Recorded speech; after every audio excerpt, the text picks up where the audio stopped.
أيها اللبنانيات، أيها اللبنانيون، قبل 100 يوم كانت السفينة تتقاذفها أمواج عاتية، والمياه تدخلها من ثقوب كثيرة وكبيرة، خزانات الوقود فارغة، والمحركات عاجزة، أبواب غرفة إدارة الدفة مخلعة، البوصلة معطلة، السفينة تغرق بسرعة قياسية، ومراكب الإنقاذ إما مفقودة أو غير صالحة. قبل 100 يوم لم يكن أمامنا إلا خيار تولي قيادة السفينة. ثلة من المغامرين وقفوا على سطح السفينة أمام الأعين الخائفة والقلقة، قالوا للركاب: دعونا نحاول الإنقاذ. اندفعوا نحو غرفة القيادة على عجل، وانصرف كل واحد من هؤلاء المغامرين إلى سد الثقوب وإصلاح الأعطال. استخدموا أجسادهم شراعاً وأمسكوا الدفة، وبدأت الرحلة. قبل 100 يوم كنا نفتش عن أفق وسط الضباب والعواصف، ونحاول تخفيف صدمات الأمواج حتى لا تنقلب السفينة بمن فيها. لقد تسلمنا الحكم والبلد يغرق بسرعة قياسية، فهل كان بإمكان أي حكومة أن توقف هذا الانهيار الدراماتيكي؟ هل يمكن وقف الانهيار من قبل الذين تسببوا به ثم تركوه لحظة السقوط؟ فلندع جانباً جدول جردة الحساب بعمل الحكومة خلال 100 يوم منذ نيلها الثقة، ولنتكاشف ونتصارح بكل صدق وشفافية وواقعية. عندما خرج اللبنانيون إلى الشارع في 17 تشرين الأول كان ذلك بمثابة فرصة لبداية تحول تاريخي في لبنان. شارفت تلك الانتفاضة الثورة على تحقيق غاية اللبنانيين في قيام دولة حقيقية تلقي خارجها منظومة الفساد وتبني دولة العدالة. فتحت الثورة قوة كبيرة في جدار العصبيات والمصالح والاصطفافات المذهبية والطائفية والسياسية، فتشكلت هذه الحكومة التي قررت خوض التحديات ووضعت برنامج عمل طموح وواقعي وموضوعي. اكتشفنا سريعاً أن خزينة الدولة خاوية، وأن هناك مكابرة في إعلان الحقيقة للناس، تلك الحقيقة التي تعاملنا معها بواقعية، ولم نتردد في إعلان عدم قدرتنا على دفع ديون لبنان في سندات اليوروبوند. بعد 10 أيام فقط من نيل الحكومة الثقة، وعشية القرار التاريخي الصعب بالتوقف عن سداد الديون وفوائدها وإدارة مخاطر هذا القرار بحذر، ضرب إعصار كورونا السفينة وحاول حرف مسارها، وفرض نفسه كأولوية في مصارعة التحديات، وتربع في أعلى صفحات يومياتنا. لكن ذلك لم يحبطنا، ولم يثبت عزيمتنا، ولم يعطل برنامج عملنا. إن جرأة قرارنا ورشد خيارنا أنقذا البلد.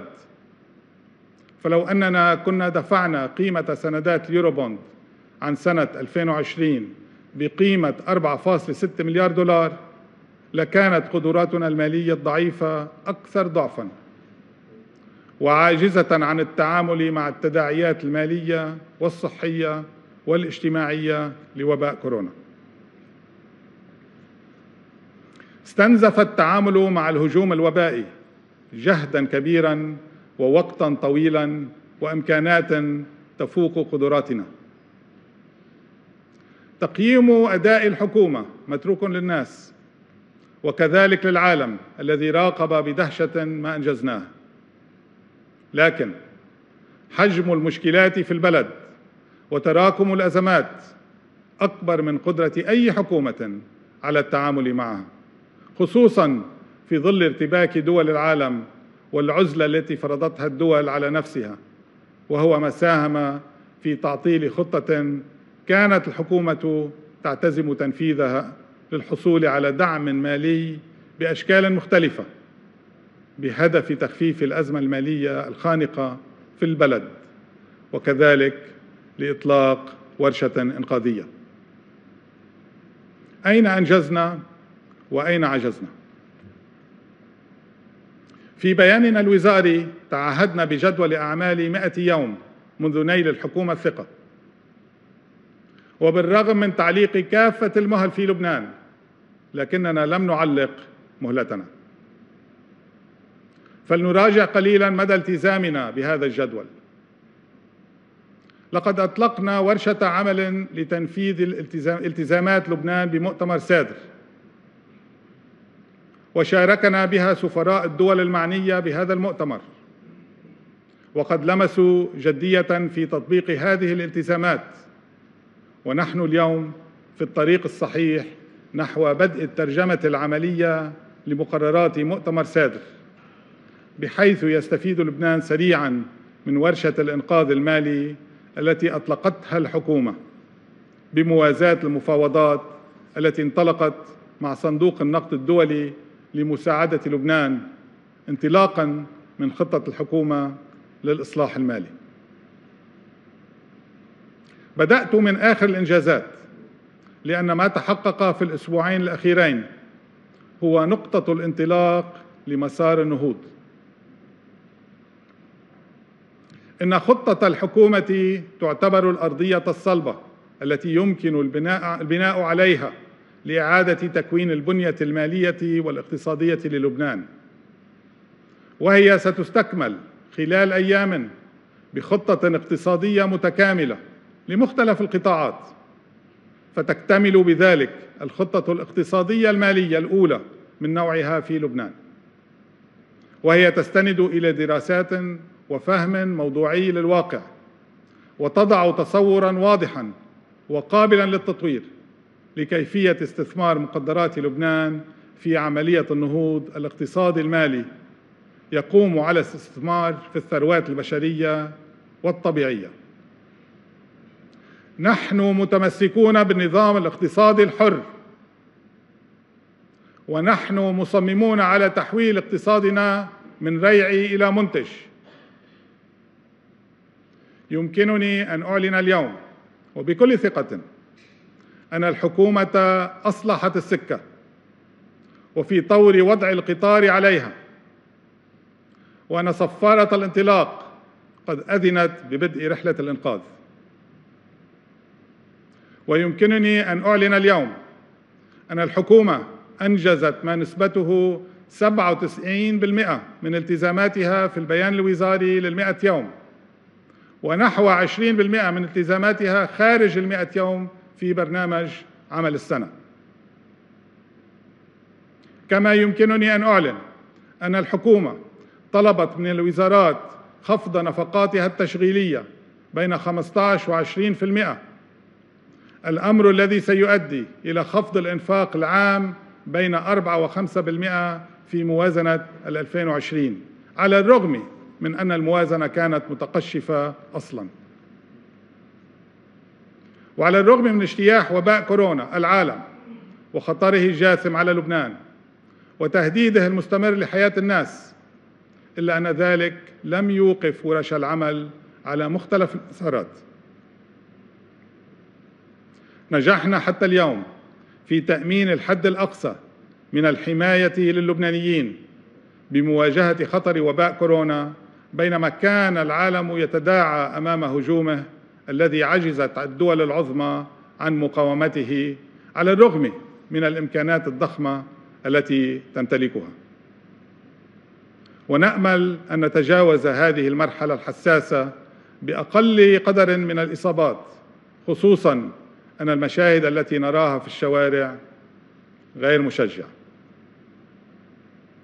لقد فرض وباء كورونا علينا تجميد اقتصادنا المرهق وتداعيات اجتماعية ومالية صعبة، لكننا حاولنا جاهدين احتواء جزء من هذه التداعيات على العائلات الأكثر حاجة، وسنستمر بتوزيع المساعدات الاجتماعية على تلك العائلات والتي يستفيد نحو 1,000,000 لبناني منها مباشرة، فضلاً عن مساعدات أخرى يجري توزيعها عبر البلديات والجمعيات والمؤسسات، والتي ترفع عدد المستفيدين إلى ما يقارب 2,000,000 لبناني.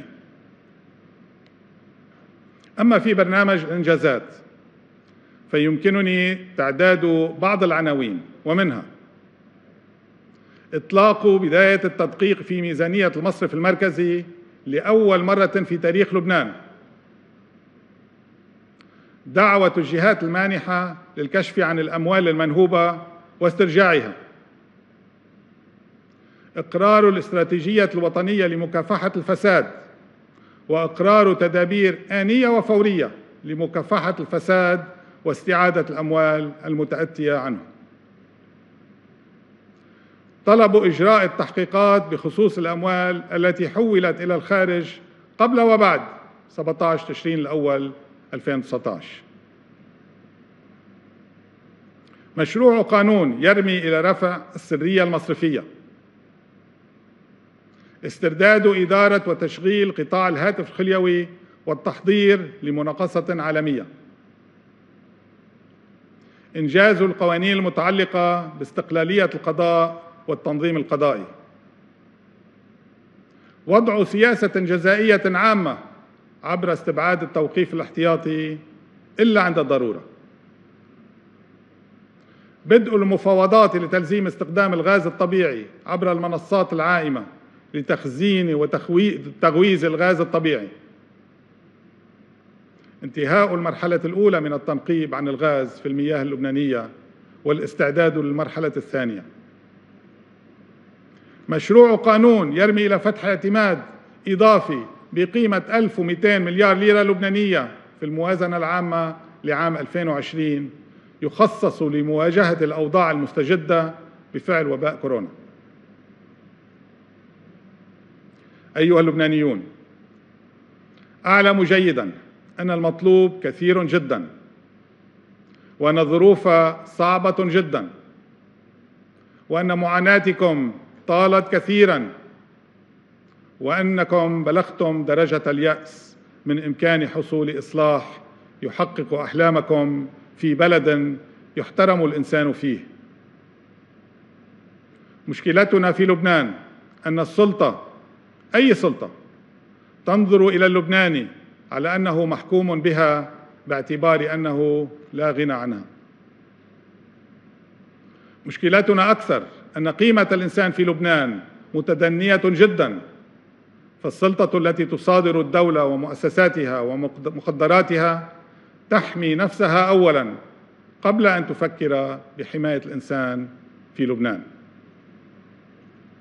الأمثلة كثيرة، لكن النتيجة واحدة: غربة اللبناني في وطنه. أولى أولويات هذه الحكومة هي استعادة العلاقة بين الدولة والمواطن.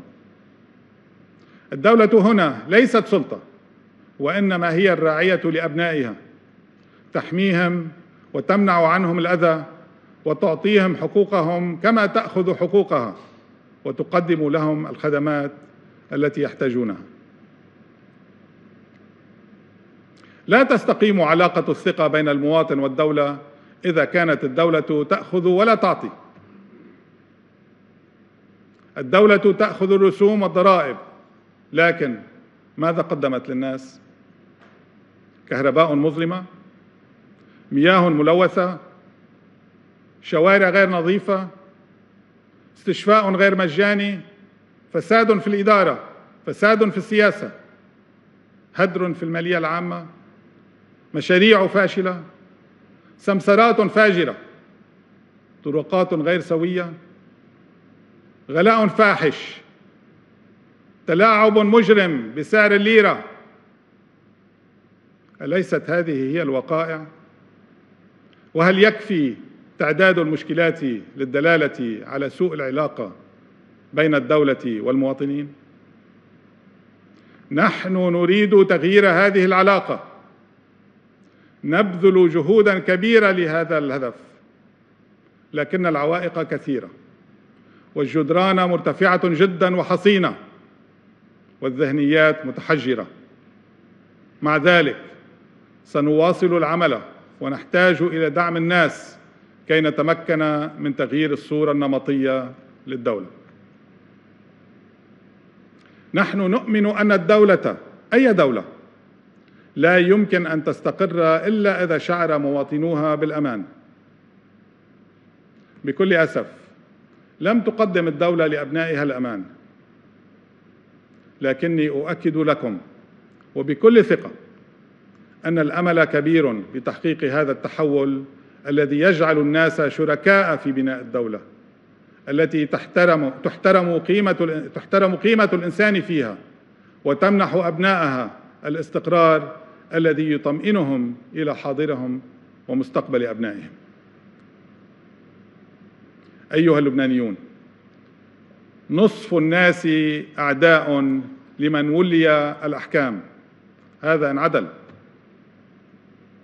هذه الحكومة جاءت من خارج السياق الروتيني لتأليف الحكومات في لبنان، ولذلك فإن نجاح هذه الحكومة سيشكل بداية التحول في مفهوم الحكم والسلطة، وكذلك في إصلاح الخلل القائم في العلاقة بين الدولة ومواطنيها. نحن نعلم أن هناك من يسعى إلى إفشال الحكومة، سواء لمصالح سياسية أو شخصية، لكننا مصممون على الاستمرار بتقديم نموذج في الأداء والعمل على الرغم من الصعوبات الكثيرة التي تواجهنا. نعلم أن هناك من يسأل: ماذا فعلت هذه الحكومة؟ وماذا حققت لتخفيف الأزمة؟ نعلم أن هناك من يحاول الترويج بأن الحكومة تعطي وعوداً غير قابلة للتحقيق، لكن الحقيقة مختلفة، فقد حققنا في 100 يوم فقط الكثير، وواجهنا الكثير من التحديات بجرأة وصراحة وشفافية. ليس لدينا ما نخفيه، ولسنا هواة استعراض، ولا نريد التلهي بمعارك سياسية عقيمة، ونفضل قلة الكلام وكثرة العمل، لأننا ندرك أن اللبنانيين فقدوا الثقة بالكلام وملوا من المعارك الكلامية الوهمية التي تحاول استنفار العصبيات لخدمة مصالح شخصية أو سياسية. نحن نريد استنفار عصبية واحدة، هي العصبية الوطنية. مصلحة الحكومة ومصلحة اللبنانيين تكمن في إعادة صياغة العلاقة بين الدولة والناس. نحن نريد الدولة، فقط الدولة، بمؤسساتها الجامعة وركائزها القوية وبنيانها الصلب وسقفها الذي يحمي كل المواطنين. أيها اللبنانيون، لا خيار لنا إلا وحدتنا وتحمل الصعوبات، لأن هذه الروحية هي الوقود الذي يعطي قوة الدفع الكافية لعبور النفق بأسرع وقت ممكن. لقد عبرنا المرحلة الأولى، وربما الآتي صعب أيضا، لكن الضوء بدأ يلوح في آخر النفق. نعم، هناك أمل، والأمل كبير بأن نتجاوز الصعوبات بمرونة أكبر، فما زرعناه على مدى 100 يوم ستبدأ براعمه الظهور، ولن يطول الوقت لكي نرى الثمار. أدرك جيدا معاناة اللبنانيين جراء ارتفاع سعر صرف الدولار الأمريكي أمام الليرة اللبنانية، وتداعيات هذا الارتفاع على أسعار السلع الغذائية والاستهلاكية، فضلاً عن باقي السلع. هذا الأمر نعالجه بعمق كبير وعناية شديدة، وأنا أعلن هنا أن الإجراءات بدأت فعلياً، حيث تبلغت وعدا من حاكم مصرف لبنان أن المصرف سيتدخل في السوق اعتبارا من اليوم لحماية الليرة اللبنانية ولجم ارتفاع سعر صرف الدولار. وأعلن أيضا أنه سيتم دعم استيراد السلع الغذائية الأساسية وفقا لجداول تم تحديدها، وستكون هناك متابعة يومية لخفض أسعار المواد الغذائية، وسيلمس اللبنانيين في وقت قريب تراجعا في الأسعار. أيها اللبنانيون، عهدنا لكم أن نستمر بالعمل لكي نصنع التغيير الإيجابي في بلدنا. رهاننا عليكم أن تستمر مسيرة الإصلاح التي أطلقناها، وأن تدفعوا باتجاه بناء الدولة التي تحمي حاضر ومستقبل أبنائها. عشتم وعاش لبنان.